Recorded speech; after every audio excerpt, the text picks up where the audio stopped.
Hey guys, PrinceofMacedon here. I'm going to show you a battle replay, and I'm going to add my commentary to it. And I do need to say this, people keep getting confused here. I always do a mix of live commentary, post-commentary videos, and of course my cinematic commentaries.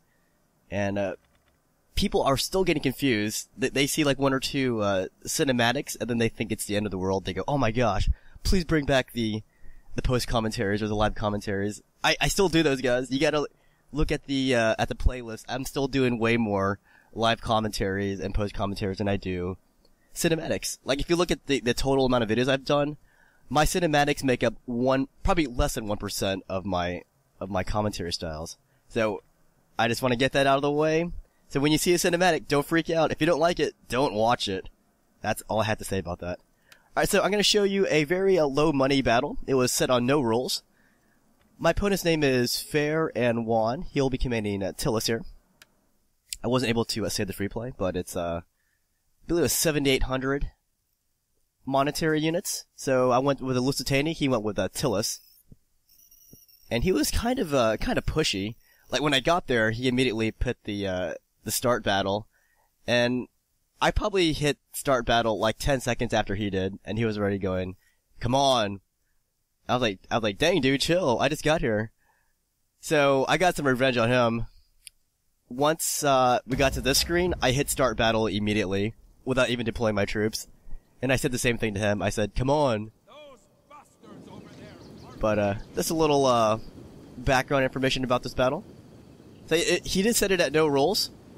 And I picked the Lusitani because I knew they had a lot of, cheap units, so I could get a pretty big roster of units here. So, you can see his troops here. He's got some cav, bunch of light horsemen, and he's got some Celtic slingers. Just two of them. He got some Gallo Thracian infantry, but really the meat of his army are his Oathsworn. He has 3 of them, whereas he only had 2 Gallo Thracian infantry units. So he was going to go forward, but he decided just to deploy his troops back over there. So you can see I'm coming from, well, I'm eventually going to come from 3 directions. I have this one unit right here. These are my guerrilla warriors. With the guerrilla warriors, you can deploy them almost anywhere except for your opponent's deployment zone. So I deployed them way over here. I'm just going to sneak them towards the enemy's flank.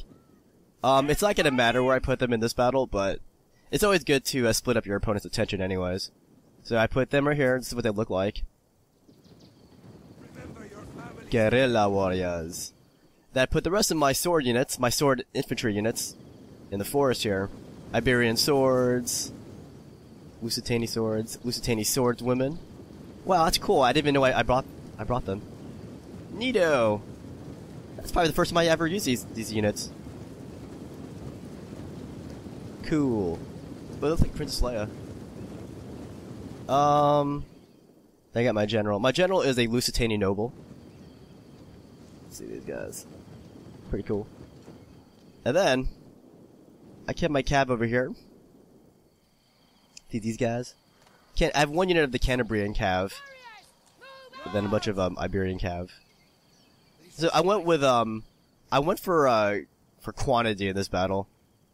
For the most part. Usually I go for a mix of quantity and quality. Here, I went completely for quantity. Forward! Yeah, I was still fearful of my opponent's, Oathsworn. Those guys are really rough. But this is the, what's gonna happen here.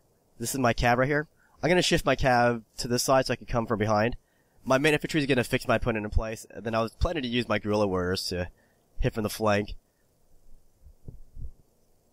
But it's not gonna quite go that smoothly. But, in spirit, it's gonna go along those lines. Look at these animals here. This land is sacred to my people.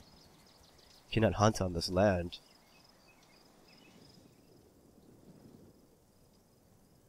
In case you guys are wondering, I'm feeling way better, by the way. My voice doesn't reflect it, but I am feeling so much better.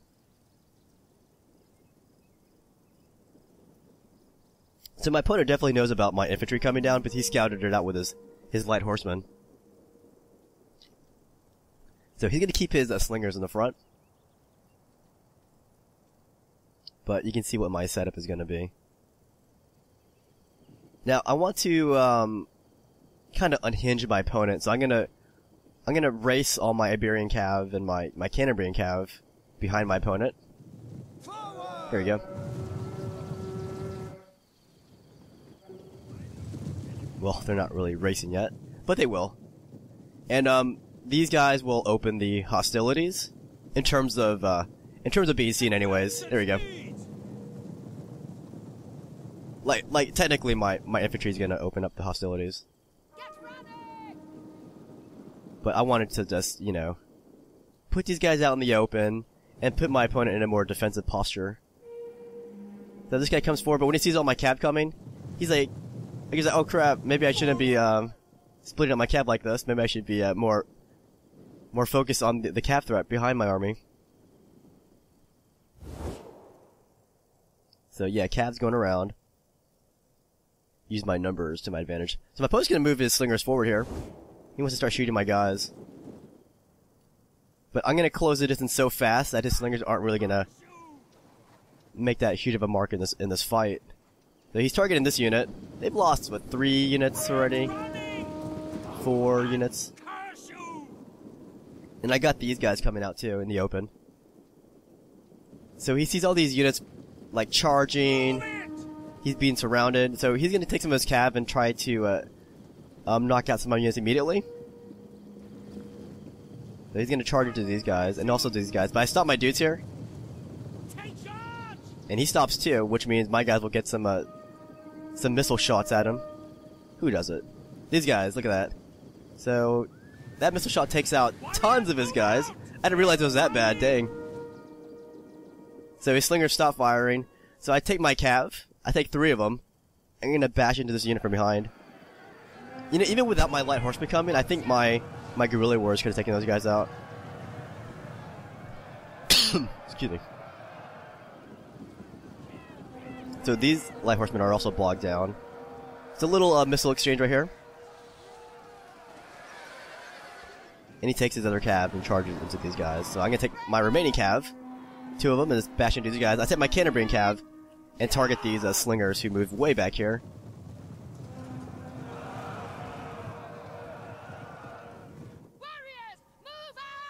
So those slingers are going to go bye-bye really fast. I'm taking some nice shots from behind with my cav over here. Leave my Lusitani swords from behind too. And I see his general coming.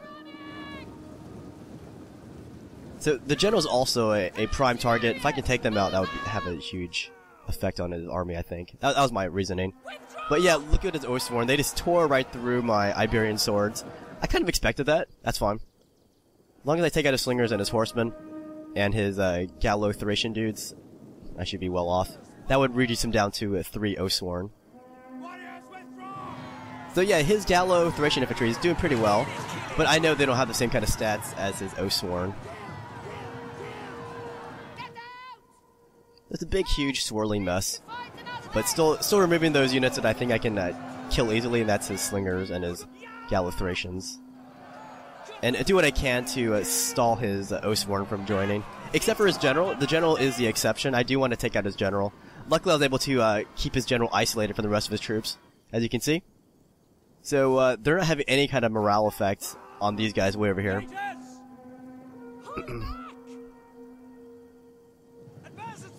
Still, I was a bit surprised at his Gallo-Thracians. They're doing pretty well.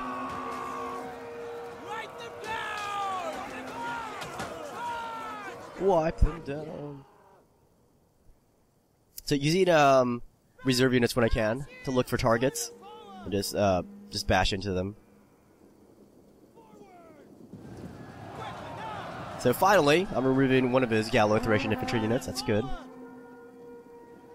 That one still stands. And that, I figure, take out all those guys, then, as I said, reduce them down to 3 Oathsworn, which would put my numbers. Which would make my numbers more effective here. But, I'm still not going to ignore rear charges on his Oathsworn. I'm still going to take him when I see it. I just really don't want to engage with Oathsworn just yet. Except for his general. And that really made me happy, seeing his Oathsworn waver like that. Because that would be -1 Oathsworn, and then minus the morale effect of a general. So yeah, I still see more of my units wavering, that's fine. Because if I kill this guy, then that'll free up 3 of my dudes. No, 4 of my guys. Quickly now. So there you go, bam, killed his general.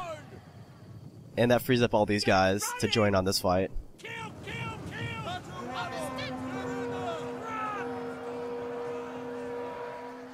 So yeah, the numbers will tell eventually in this kind of fight. No, I didn't like seeing my general waver like that, because I knew if I lost my general, then that could possibly swing the battle back in his balance.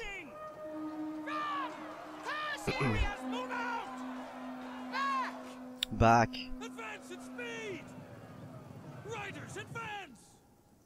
So it's fun to play these low money battles every so often. Like if I see them, I'm like, oh, you know, maybe I'll join. So these Gallo Thracian infantry units are free, but they're down to 47 men. Let's go watch his Oathsworn get it.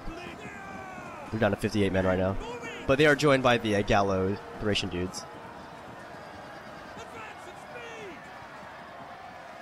So all kinds of sweet close combat here.